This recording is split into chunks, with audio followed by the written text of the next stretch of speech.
नमस्कार, मैं अजीत कुमार और आप देख रहे हैं Ajit Kumar officials YouTube channel. Friends, आज के इस वीडियो में जिस मुद्दे पे हम डिस्कस करने जा रहे हैं वो काफ़ी गंभीर मुद्दा है और ऐसा मुद्दा देश में बार बार ना देखने को मिले, ये मेरी भगवान से प्रार्थना है।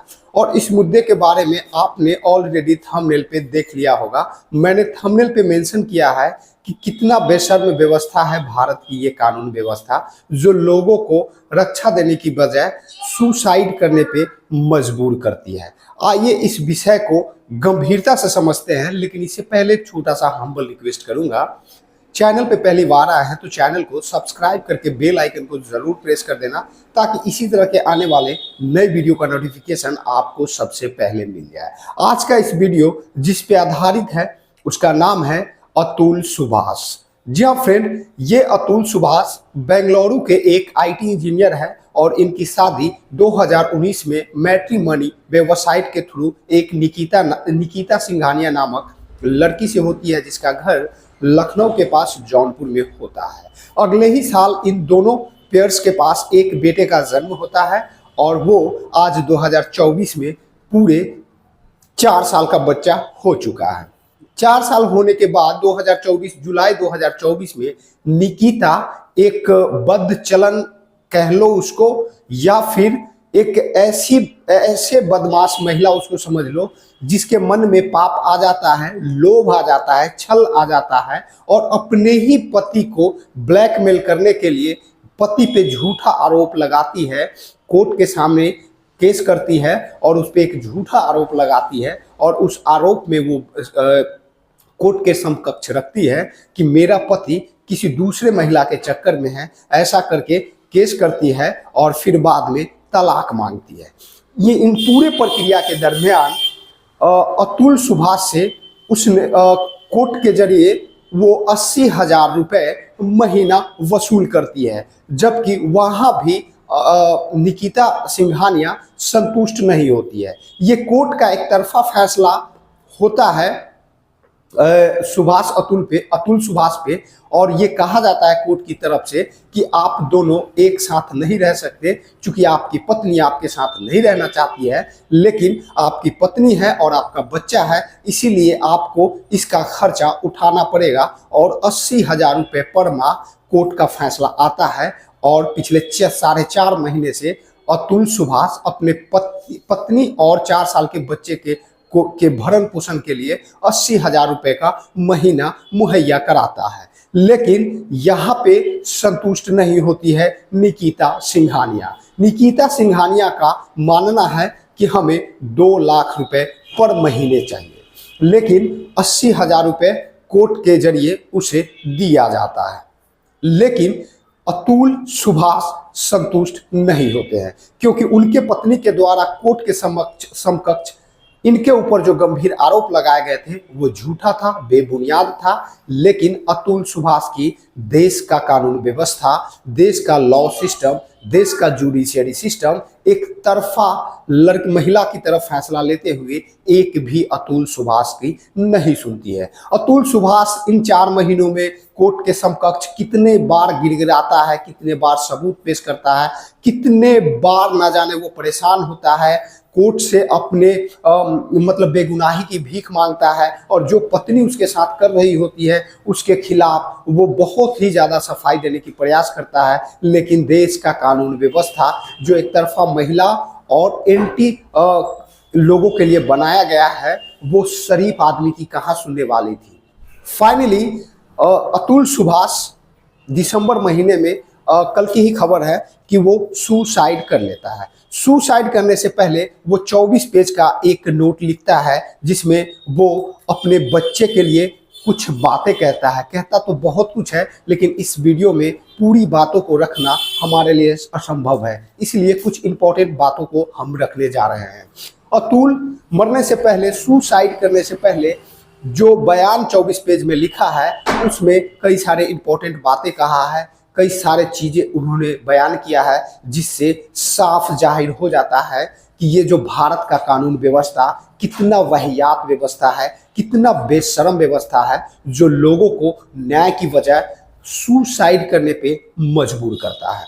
वो अपने 24 पेज के पन्नों में लिखते हैं कि किस तरह से उसे कोर्ट से न्याय नहीं मिलता, कोर्ट किस तरह से महिलाओं को बहकाने में लगी है और किस तरह से कोर्ट दो रिश्तों को अलग करता है, ना कि दोनों को जोड़ने का प्रयास करता है। उस चिट्ठी में यहाँ तक लिखा हुआ था कि वो अपने बच्चे से मिलने के लिए तरसते थे। उनकी वो जब जन्म लिया था 1 साल का था तब वो कर्नाटक से आए थे और अपने बच्चे से मिले थे। वो एक बार मिले थे बच्चे से।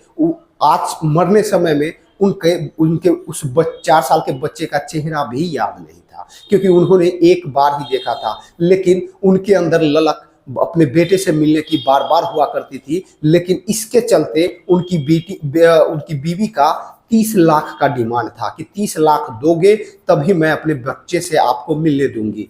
तो ये वाहियात औरत और इसको भारत का वाहियात कानून का सपोर्ट मिल गया, जिससे अतुल सुभाष को मरना कहीं ज्यादा आसान लगा इस न्याय व्यवस्था से न्याय मिलने की अपेक्षा।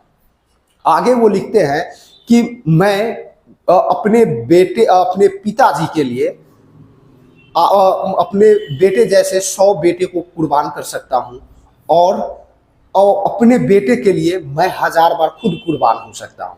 लेकिन हम दोनों के बीच जो ये कानून की मतलब बेशर्म व्यवस्था है जो हमें मरने पे मजबूर। एक दिन उन्होंने अपने बेटे को बोला था कि मैं तुम्हारे लिए जान दे सकता हूं, लेकिन इस पेज में वो लिखते हैं कि कितने दुख की बात है कि आज मैं वाकई जान देने जा रहा हूं।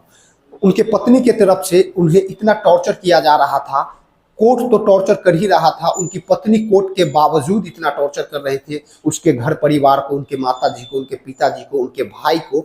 तो ये बताते हैं अपने लिखे गए लेटर में कि मैं अपने पिताजी को परेशान होते हुए नहीं देख सकता। मैं पिता एक बेटे के लिए क्या होता है वो मैं समझ सकता हूँ और मुझे गर्व है अपने पिता पे, और मैं अपने पिताजी को परेशान होते हुए नहीं देख सकता, अपने परिवार को परेशान होते हुए नहीं देख सकता। इससे पहले कि आप और ज़्यादा परेशान करो मैं सुसाइड कर लूँगा। और वो सुसाइड कर लेते हैं। सुसाइड करने से पहले अपने नोटबुक में उन्होंने इस भारत के कानून व्यवस्था को बेशर्म व्यवस्था बताया है और बताया है कि किस तरह से महिला सशक्तिकरण के नाम पे भारत में एक तरफा फैसला लिया जाता है और महिलाओं को महिला सशक्तिकरण के नाम पे किस तरह से बहकाया जाता है। यही नतीजा है कि देश में पूरे इंटायर इंडिया में आज महिलाओं की अपेक्षा पुरुषों की जो सुसाइड से मौत नोट की जाती है वो 2.5 गुना ज्यादा है। यानी कि एक महिला अगर सुसाइड करके मरती है तो 2.5 पुरुष मरते हैं। तो इससे साफ जाहिर हो जाता है कि भारत के कानून व्यवस्था में कितना कमी है और कितना वाहियात कानून व्यवस्था है। अब आपके मन में एक क्यूरियोसिटी आएगी कि ये महिला सशक्तिकरण क्या है। तो अगर वाकई आपको ज्ञान चाहिए और महिला सशक्तिकरण के बारे में जानना चाहते हैं तो इसकी शुरुआत दुनिया में कहाँ से हुई, क्यों हुई, किस पर्पस से हुई और भारत ऐसे बेवकूफ़ी में कैसे फंसा और क्यों भारत में महिला सशक्तिकरण लाना पड़ा, इस पे मैं एक कंप्लीट डेडिकेशन वीडियो बना दूंगा अगर आप कमेंट बॉक्स में महिला सशक्तिकरण के बारे में जानना चाहेंगे तो। फिलहाल के लिए ये खबर है कि अतुल सुभाष अपने जीवन, अपने पत्नी और अपने ससुराल पक्ष और साथ में भारत की बेशर्म कानून व्यवस्था से मजबूर होकर 4.5 महीना पूरे वेतन भत्ता देने के बाद मतलब परेशान होने के बाद उन्होंने अपने मौत को गले लगा लिया, ये कहते हुए कि मैं जब तक जिंदा रहूंगा तब तक मेरे साथ मेरे परिवार वाले भी परेशान होते रहेंगे और ये बेशर्म व्यवस्था परेशान करते रहेंगे। इससे अच्छा उन्होंने मौत को गले लगा लिया और मौत को गले लगाने से पहले उन्होंने जो नोटबुक लिखा है उसमें अपने बेटे के लिए लास्ट में एक सजेशन लिखा है कि इसको समझो, ये समाज जीने नहीं देगी लेकिन आपको जीना है और आपको इस व्यवस्था के खिलाफ लड़ना है अपने दिमाग से, अपने बुद्धि से।